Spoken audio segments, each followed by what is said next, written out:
agreeing to disagree doesn't exist anymore. I don't think there's anything wrong with dating outside your race, and I find it really odd when black people have an issue with other black people that date outside their race. But just when black women step outside their race, I feel like they get ridiculed so much more than black men, because black men do it all the time. If you do decide to date somebody outside your race, you do have to accept the fact that that person that you're with will never 100% understand what it's like to be in your shoes. Growing up, I got told a lot that I was black, but I acted white. So you literally get looked at as if you're not black enough by other black people. Black men would tell me that they would never date a black woman because they're loud and they're ghetto and they're aggressive, right?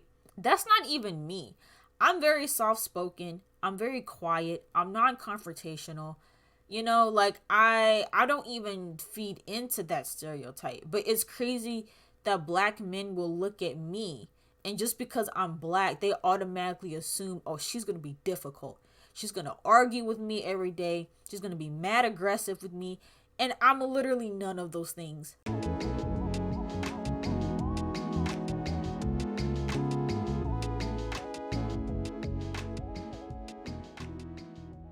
Hey everyone, it's Bree. Welcome back to my channel. I'm back with another video.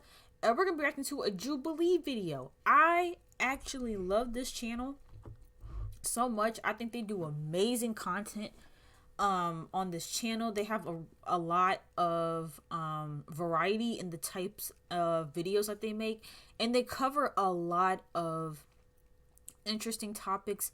A lot of them are very deep, very political, very just, you know, like they cover a whole bunch of topics that I really like, and also some fun ones too. You know, like there's one going around about you know, people picking somebody based off of their childhood photo, and I know a lot of people like that one.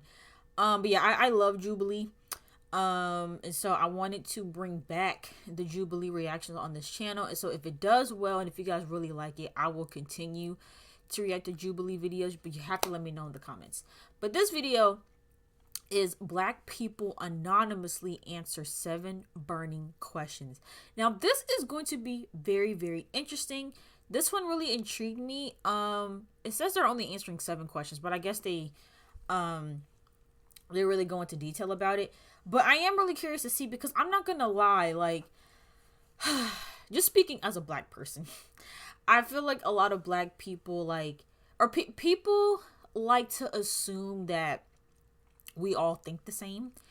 But there also are a number of black people who think that we should all think the same, and I don't think that. I think that we're all different. I think that we're all, you know, into different things. I don't think that there should be one way of doing things. I don't think that everybody should have to, you know, listen to all the same music or eat all the same foods. Like we're not a monolith. Like we're all different. We all have different ideals and values.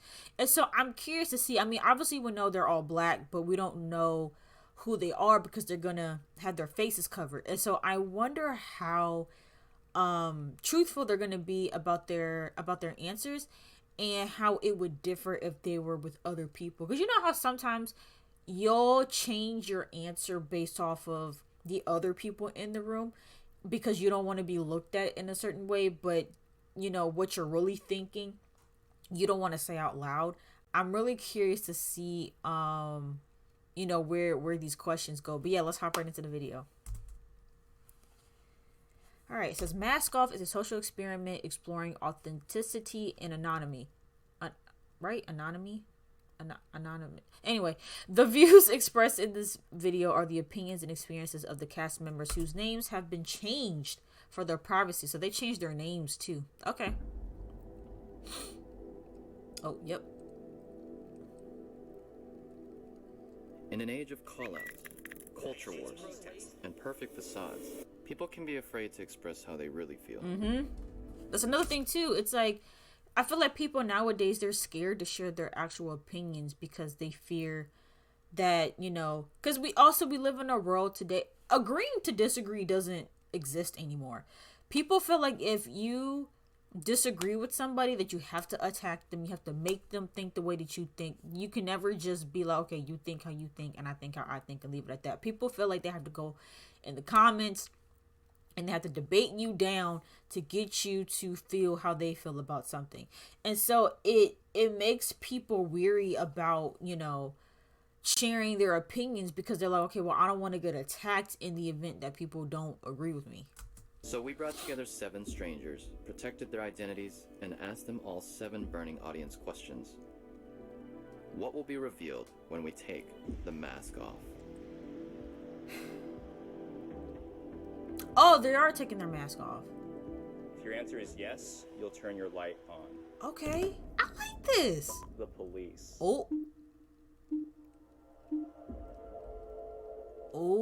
I know that there are quote-unquote good cops, but if you are working in an entire force with individuals who are essentially mostly racist, and where police come from, the history of it with being the sheriffs of slaves and tracking down slaves using dogs or whatever they're using, it's just wearing that badge. It's just, you're never really here for us, and we never feel safe for that reason. So, them. The only reason why I can't fully say that, like he just said, there are some good out there, and personally having a cousin who is a police officer, but everything else behind that, and all of the other people who bring the racist and pretty much mentality to it, yeah, no, it's them for sure. All right, we're gonna have everyone join the conversation. I don't really feel anything towards this statement because I haven't had any encounters with police. Like, me neither. Granted, and that's the crazy thing too, right? Because of everything that has happened with the police in these past couple of years that have been shown on social media, at least, because I'm sure this was going on even before, social media, took over. But even speaking for me personally, I've actually have never had any one-on-one encounters with the police. I'm trying to think, have I even spoken to a police officer before? I really haven't had much interaction with police, if at all, but I still get very fearful being around them. Every time I see that uniform, my heart just drops because of everything that has happened in the country. And I know there's gonna be some idiots that are gonna comment under this video saying if you haven't had any bad interactions with the police, then why would you not mess with them? Save it. you know why. If you're gonna choose to ignore that, then there's nothing that I can do. never. Why do you have to have a personal experience? Why can't you just look at the damage that has been done? It's different because I feel like I feel the weight of my ancestors in certain situations in other areas of my life than I do with the police. Okay, this is not me taking away from the black community in general, because police are always targeting us, but I find it interesting that only the black men had agreed with that. I'm on the fence with it because I know that there are black cops out there that are truly trying to protect and serve, and I really don't know what I would do if we completely destroyed the police system. I would be scared because it's okay, well, I don't believe that is the solution, but yes, black men have that main encounter with the police, and sometimes it's annoying because it's okay, is this the only cause that y'all care about, is police brutality? But yeah, it's halfway with me. I think feelings. Okay, I'm not really feeling her answer, and I'll tell you why. So, okay, she said, hold on, let me try to remember what she said. So, she said that, well, the last thing she said was, is this the only issue that black men care about? No.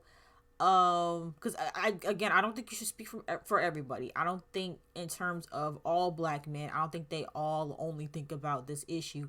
But as the other guy said, it is interesting. I didn't even peep that only the black men were the ones that agreed, because I'm not gonna lie, black men are the most targeted when it comes to the police. So it does make sense that they have had these interactions with the police, or that they're more fearful, because when it comes to police brutality, they are the main ones targeted. But also, she said something about getting rid of the entire police force. So that's a big misconception, especially surrounding Black Lives Matter and everything like that. I don't think, well, again, you can't speak for everybody. There are some people that want to abolish the police system entirely. But I think for the most part, most people, they just want to restructure it, and they want to allocate those funds to, other types of, like, okay, like for instance, like I when I hear people talk about this issue and how they can restructure the budget, I've even heard of people saying, like, okay, take some of the money away from the police departments and put it towards maybe some mental health professionals, because there are situations where you might have somebody that has like a mental disability that is causing them to act a certain way, and not all police officers are equipped to see those situations and see what's happening, but maybe a mental health professional can. And so I think they just kind of want to reallocate funds to other programs and other types of people that can be in these communities and to help people. It doesn't always have to be the police, because the police aren't always the go-to people in every single situation. You know what I mean? Do become more intense though once you have an experience. Yeah. Obviously. Yeah. No, definitely. And so, like, seeing situations where my dad got pulled over, got questioned, got harassed for no reason, then to experience my situation down in Texas. I had bought guns for the first time, registered them, followed everything to the T, and then still get pressed up against the side of my car like I did something wrong when I did it the exact way that y'all said I had to do it. That experience right there, my dad's situation started it, and then my situation is what finalized it. Are Asian... Oh, hold on. Okay, before we get to that question, I'm gonna answer that question.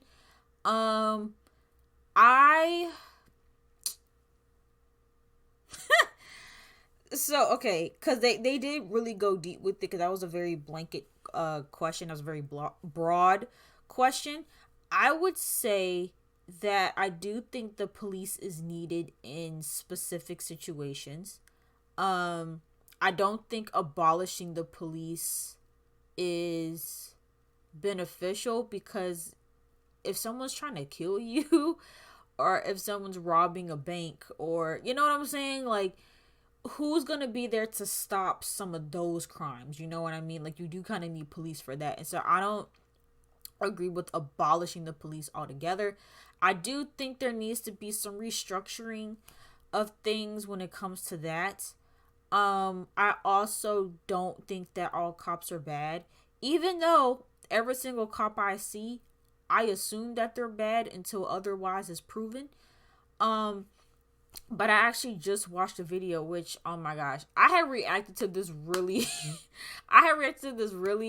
funny video that I was gonna post, but unfortunately the audio wasn't working, and so y'all weren't ever able to see that, and I didn't want to try to redo it, because I'm gonna be honest, I can't redo reactions. Like, I've tried to, like, if the video got messed up, I would try to like re-record it, and it just wasn't hitting. Like, I literally tried to do that with the Sims 4 High School Years trailer, because when I first recorded it, the audio was too high, so I tried to redo it, and it wasn't hitting. So I had to end up just posting the one where the audio was too high, because that was my authentic reaction, and I couldn't recreate that. But anyway, side tangent. When I was watching that video, right, the video was with a black man and several white police officers. And in me watching that entire video, because it was like about 15 minutes, I could tell that those police officers weren't bad. Like, he was actually very, very calm. He wasn't, like, there was no police brutality. There was no aggression. I don't even think the cop raised his voice at all throughout the whole situation. Even to the point where the cop found out, because, like, he was there for, like, a completely different reason, right? And he found out that the person that called him, the black guy that called him there, had a warrant out, and his license was suspended, and he still didn't press him. He just kept it to what that situation was, and he didn't even bring up his warrant at all. And I'm like, wow. Like, I was really, really shocked that a white cop came through, pulled up the guy's history, saw that he was wanted for a crime, and still didn't even press him about it. I was so surprised. And so, when you see stuff like that, it's like, okay, I can't sit up here and say that all cops are bad, because they aren't. But I do think there definitely needs to be some changes because, there still are plenty of videos popping up of white police officers being just overly aggressive with people for no reason. He's racist towards you. Oh, this is interesting. Really? I have a neighbor who is very privileged. She's married to a white man. She's Asian, and I feel like that comes a lot nowadays in America. I feel like Asian women are trying to be the white woman of America, and they're not realizing that they're also in marginalized communities just as we are. Especially Asians that are born into American culture. It seems like they're just pretty much white and they don't have any empathy for other minorities. I have had negative interactions with like Asian people or like other people because I'm black and because colorism is a thing. But I've also had like positive interactions, so I feel like Asia it's just a very generalized term. I know it happens, of course, but me personally, I have not experienced racism from the Asian community. I do totally agree with the idea of colorism because it does seem like the darker you are, the quote uglier you are in any ethnicity, which does suck. I think the American influence is big. And that's on anybody that comes, no matter where you come from, what background. When you get to America, you spend a couple years here, you start to see how things are done, whether they're right or wrong. You see how things are done, how black people are treated, how white people are treated. So a little bit after I left the military, I spent a couple years in Malaysia, Singapore, Indonesia, and South Korea. These places were places where I was accepted more so than back home. It was shocking to me to not be followed around in stores in South Korea. It was shocking to me to not be treated or even looked at the same way I would be walking down the street in certain places here. Okay, I have a quick story time. Do I believe that Asian people are racist towards black people? Some. I mean, I've heard stories, because I think that any race can be racist to another race, or ethnicity, whatever. But I don't think all Asian people are racist towards black people. I have met plenty of Asian people that at least haven't been racist to me. I've actually never seen that myself, whether it was towards me or towards someone else in public. I've never seen that, but I know it does exist. I know there is, something that happens between, Asian people and black people. I know there are some communities out there that, they just don't mesh well, but I don't think that overall Asian people are racist towards black people. However, I do think that a lot of them, whether it's out loud or to themselves, stereotype black people. I had a situation in high school. Well, actually, this person wasn't Asian. Now that I'm thinking about it. Never mind, disregard. I have dated outside my race. Okay. Dated outside my race. Okay. In my past dating history, I feel like, I tasted the rainbow pretty much. Like, I dated East Asian men, I've dated Hispanic men. It's different. Like, you're never going to find somebody outside of your race that's going to 100% understand you, understand your struggle, understand your family, why you do things the way that you do. Mm-hmm. When I'm dating them, I know it's going to be different. And I feel that's kind of like why I'm entertaining the fact of even doing that. I don't think that I would necessarily date a white person. I just feel like there's a disconnect. But as long as like they're willing to like, have those conversations with me and understand like my blackness. But it says I have dated outside my race, so either you have or you haven't. Have those conversations with them, and I don't mind what their race is. I think for me, it's just all about my comfort level with you and how much I can relate. And like he said, I think a white woman would be like at the bottom of the totem pole just because we don't have that much to connect on. But I'm not opposed to it. I would just kind of rather work with something that I know there's a lot of compatibility there. Okay, so before they get to the disagree, I guess they're discussing if this should be a thing. And I personally think so. I don't think there's anything wrong with dating outside your race, and I find it really odd when black people have an issue with other black people that date outside their race. I think the conversation is very, very odd. There's a lot of odd conversations that goes around when it comes to interracial relationships, but then also people that are interracial. It's very, very weird, and it annoys the crap out of me sometimes. Now, granted, I am not interracial, but also too, like, I'll just say this: when it comes to dating, I don't have a whole lot of preferences when it comes to, like, I don't have a lot of physical preferences, right? When I was, middle school, not elementary school, when I was in middle school and high school, I had crushes on all types of different men, boys at that time. All different types of boys, no matter the race or whatever. Like, I had crushes on dark skinned men, light skinned men, white men, Hispanic men. Like, I don't really have like a specific thing. Like, I'm not someone that's like, oh, I have to date someone black. Like, it really doesn't matter. I've been with someone that was mixed. And again, I've had crushes in the past on, different ethnicities of men. And so for me, it doesn't matter. And I definitely don't care if other black people date outside their race. Now, obviously, it becomes a problem when you're like fetishizing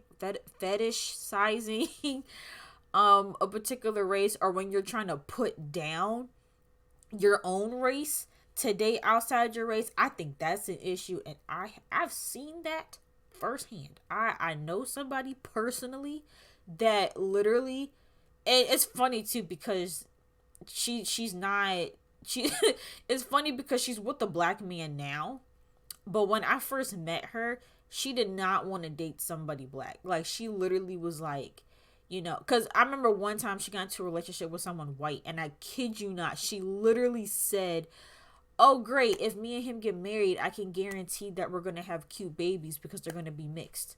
And I'm like, that is so problematic. Like, that is like, when it gets to that extent, it's like, okay, now I'm judging you, because that's just weird. But again, I don't think that there's anything wrong with it. Like I said, if it's coming from a good place and you just genuinely vibe with that person, I don't think there is anything wrong with that. I'm not opposed to dating outside my race, but in terms of marriage, I would love to marry a black man. Okay. And that's fine. Think about our ancestors. Like, they're probably turning in our grave. They're graves. Like, they're like, what are you doing? Like, we've done so much, and you want to be with this white person or this non-black person? I've never dated outside of my race, but maybe I should, because a lot of black men tend to go to non-black women. They can control them. Speak on it. Yes, and because they're easier, and because they have European features, softer hair. They like the Kim Kardashian looking woman. Exotic. You want the black woman aesthetic, but you need the European features. So maybe I should date outside of my race, but. And she's speaking fast, because I kid you not, when it comes to this topic too, among the black community, black men get away with it way, way more. I feel like black women, we get demolished for not wanting to date black men, or not even not wanting to, but just when black women step outside their race, I feel like they get ridiculed so much more than black men, because black men do it all the time. They do it all the time. Like, we literally see it in the NBA. Like, as soon as a black man, and this is not all, I'm not saying all, but there's a lot of black men who, when they get to a certain level of success, they don't date black women anymore. And so, I think that's a little odd as well. And so she's speaking facts. She's like, listen, I would love to be with a black man, but maybe I should step outside my comfort zone and try something new. You never know. I personally, like you said, I want to build with the black man. I want to have. But also, too, something that was said earlier is that, if you do decide to date somebody outside your race, you do have to accept the fact that that person that you're with will never 100% understand what it's like to be in your shoes. And if you're okay with that, and if you're okay with having to, educate that person and, trying to get them to understand or empathize with what it's like, to be a black person in America, if you don't mind doing that, then kudos to you. But you do have to accept the fact that, when it comes from the black perspective and the black experience in America, your partner will never understand what that's like. Children. That's what I want to do, but with this generation of black men, I don't know if it's possible. Me having sex with a white man is just, it's the master aspect. It's the buck breaking history. What? The alleged act of publicly punishing a male slave, typically by first flogging him and subsequently sexually assaulting him him in front of other slaves in order to, oh, Jesus Christ. You know, buck breaking is, it's all of that combined, and then the idea of, most times, even in heterosexual relationships, it's usually a fetish for the individual to be with you. Sometimes. It's either because you have a nice body, or your skin is so dark and lovely, or because you have, you know, that tool that they want, if you know what I'm talking about. So, in general, it's always something on your body that they want. And if it's genuinely true love, that can happen. But for the most part, I just think interracial dating is disgusting. Wait, wait. I'm sorry, I just caught the last part of what he said. He said he thinks interracial dating is disgusting. I think that no. I don't agree with that. I think those are the type of people that I don't like. Those are the kind of people that are on Twitter that go on these tirades and these rants about people that date interracially. Just do what's best for you and stop worrying about what other people are doing. If you want to date within your race, then do that. I feel like most people actually prefer to do that. Okay, I have felt oppressed by my this is a good topic. This is a good topic right here. Felt oppressed by my own community. Come on. Look. Everybody except for like one or two people. I might just be one person. That's crazy. I can't wait to hear them get into this. I actually sometimes feel very uncomfortable in spaces full of black people. Come on. If you're not desirable Talk as about a black woman, if you're not desirable to men, then you tend to get overlooked. I have to work my ass off for things that I want. Black men, cis hetero black men specifically, they oppress all of us. And it sucks because I want to be with a black man, but it's like I have to try to appeal to my oppressor. I'm gay. I love her response. No, because I feel this so heavy. And I've met a few other black people that have felt the same way that I felt in terms of feeling like you don't belong in your own community. And it really, really sucks because as much as we try to stay away from stereotypes, it really does come down to that. If you are not of the stereotype, you get looked at a certain way. Growing up, I got told a lot that I was black, but I acted white. And it was because I was into certain things that most black people weren't into, or that I, wasn't into things that most black people were into. And also, you get the whole thing of like, oh, you talk white and you talk so proper. And it's just, it's like, it's a whole thing. And so you literally get looked at as if you're not black enough by other black people.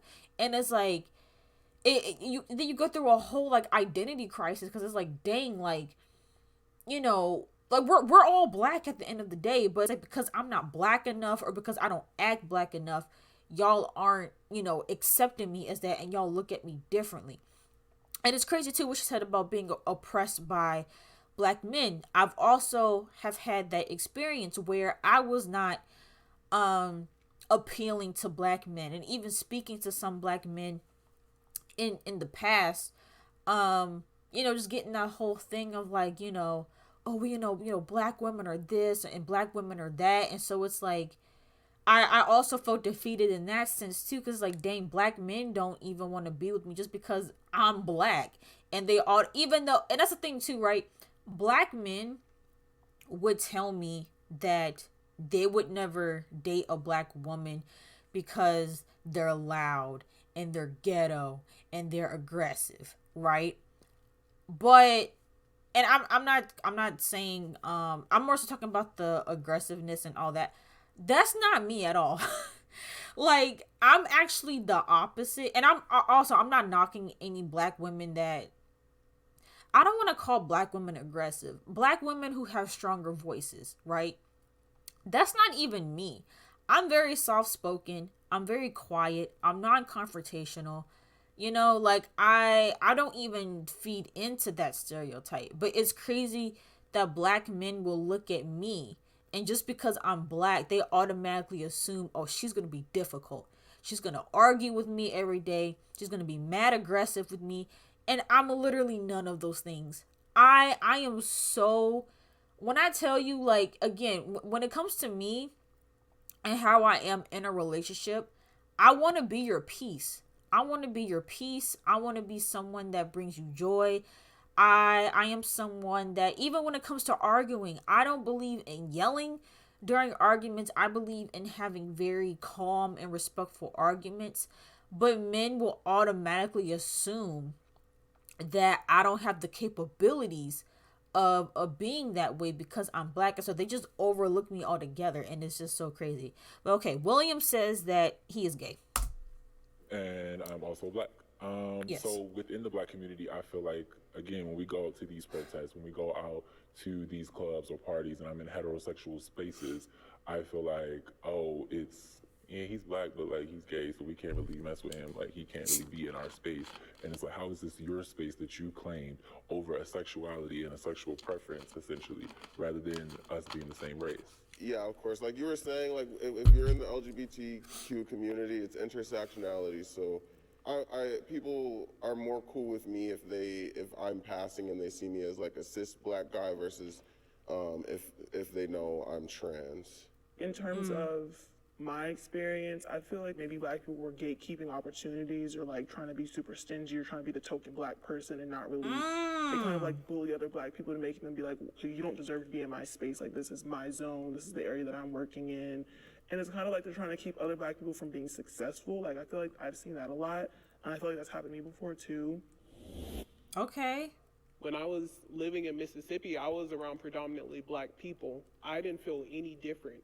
But now that I'm back here in California and I'm around, other races, like, well, I can see why this could be considered colorist, or I can see how in this situation maybe I'm feeling, like I'm not as worthy as these other people. But I just couldn't use the word oppressed really to describe how my experiences have went. Okay. Real quick. Just to touch on that a little bit more as well. So part of why I never chose to go to a HBCU is because I didn't think that I would fit in. Again, when I was in school, the white people felt like I was too black and the black people felt like I was too white. And so I never really felt like I fit in anywhere. And so part of why I chose to go to George Mason is because with George Mason being advertised as the most diverse school in Virginia, I figured that I would fit in better at a school that had all types of races and all types of people, because my high school was diverse like that. My high school was made up of a lot of different races, and there was like a good number of each ethnicity. Granted, it was still majority white, don't get it messed up, but I had a lot of interactions with a lot of people that came from different cultures and different ethnicities. And so I wanted to go to a college that was like that because I was afraid that if I went to a school that was either majority white or even majority black, that I wouldn't fit in and it would be high school all over again. And so that's actually part of why I never went to a HBCU. Granted, as I got older, I definitely had a little bit of regret when it came to that, because then when I got to college, I found myself looking for black people. I'm okay, where are all the black folks at Mason? Like, I was constantly looking for that. And I'm not the only one that feels this way, but Black Mason sometimes isn't always the most inclusive. I've spoken to a lot of people that are in my class, but also even people that are younger than me that came to Mason after me. There's a lot of black people that still feel like they don't really belong in Black Mason because it's very cliquish, and there's just a certain type of way you kind of have to be in order to get those connections and to have friends. A lot of people come to Mason with friends already, so then you're trying to get into other people's friend groups. It's like a whole thing. And so I feel like had I gone to a HBCU, it would have been nothing but black people. And I feel like at some point I would have found people that are not only into the same things that I am, but also look like me by default, because it would have been an HBCU. But I couldn't see that at the time. Okay, have you ever wished you weren't black? I will say no. I will say no. Granted, again, growing up and having Eurocentric features pushed on to people, and for black women to kind of get pushed into having straight hair and looking a certain way, I did feel that pressure. Like I did, I did feel that way. Sometimes I have moments where I'm like, damn, I kind of wish my hair was like hers, or or easier to take care of and manage, like this, white girl. But I've never ever no disrespect, but I've never have wanted to actively be another race, like, ever. Ever wished you weren't black? I'm cool. Like, I want to say, record straight, I love myself now. Like, I love being a black woman. But, like, for so long, because of also family members feeding into the whole idea of, like, oh, you're so pretty because you're lighter. For so long, as a child, I associated being black as being something that was a bad thing, because I saw how people that were darker than me were treated. And I was just like, oh, I don't want to be this anymore. But, I mean, with a lot of love and compassion and hardcore teaching, I was like, being black is honestly the best thing ever. We lit. I just feel like we're lit, and I get where that comes from. That's a part of colorism, and that happens a lot in our community. And I just feel like if we all just accepted our blackness more, we would just be great. Like when I was younger, I moved to like a town that was like predominantly like white and Hispanic. I never felt like specifically like, oh, I wish I wasn't black, but I did like look at other people and say, I wish I had hair like them. I wish I looked more like them. Like, I love being the race that I am, but having 4C hair and having darker knuckles, darker kneecaps, especially in elementary school and middle school, getting through that was really hard. Yeah. Now I mean, I can't relate to wearing natural hair as a kid because I didn't have, my hair wasn't in its natural state my entire childhood. I've briefly talked about this before, but for those of you who don't know, my mom relaxed my hair at 5 years old, and so I had no idea what my natural hair even looked like. I didn't even know natural hair was a thing until I got to high school, and so I didn't have that natural hair experience until the natural hair movement picked up and until I went to college. But they're echoing the same thing that I said earlier, that it was mostly just about hair. Like I was like, oh man, I wish I kind of had looser hair. Like even this, this is not my hair. I wish my hair looked like this. I wish I could just wake up and put some water on my hair and it looked like this, but that's just not the case. And so yeah, that's interesting that pretty much everyone so far has said hair, because that's really it. That's really the only thing that I've ever really wanted to change about myself is hair. This age, I'm learning to accept all parts of me, but I still battle with it like every day. There were times where I maybe wish that I wasn't Black American, that maybe I wish I was an African woman or Brazilian, because I feel like Black Americans, like we kind of were disconnected from our African roots and our heritage. I agree. That part kind of hurts because it's like we don't really have much to call our own besides like Ebonics or AAVE, but Black American culture has ultimately set the tone for a lot of modern day pop culture too, so I'm proud of that part as well. Okay. I would raise my kids differently than my parents raised me. Yes. If you haven't had an experience with whether sexual abuse or some type of violence in your home, you are lucky in the Black community, because it happens to so many of us. And I feel like with me experiencing that growing up, I would never beat my child. I don't want to have to feel like beating my child is a resource or a source of like them respecting me. Yes. I want them to know about mental health and take their mental health actual like serious, because we don't take it serious in the Black community. I am the same way. Granted, again, my my views on children and having children it's all over the place. But if I ever have a child, I feel this exact same way. I would definitely go about raising them differently. I feel like, and this is another thing too. When you get older and you look back, you do start to humanize your parents more, and you start to realize why they did certain things and why they are the way that they are. And so you start to kind of empathize with that, and you realize that maybe some of the mistakes that they made, it just was a product of maybe how they were raised. And so just speaking for me, I feel like my mom came from a time where, they just were trying to survive. Like, they just were trying to survive and put food on the table and have clothes on their back, and that's all that mattered. And anything else didn't matter as long as you were living and breathing and eating and had a roof over your head. That's all that mattered. And so I feel like that kind of got passed down when she was raising me. That now granted, I still, she still, of course, like, spoiled me here and there, but I do think that to a certain extent mental health was not at the forefront of her parenting. I feel like it was more so like, okay, as long as I get you everything that you want and need, like, you should be cool. You should have no issues at all. You should not be sad. You should not be depressed. Like, look at all these toys you have. Look at all these clothes you have. Like, you should be fine.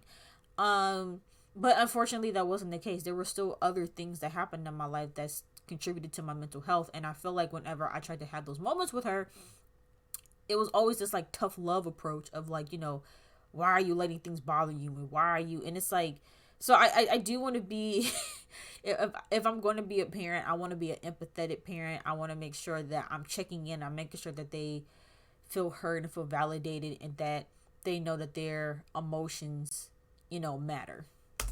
At all.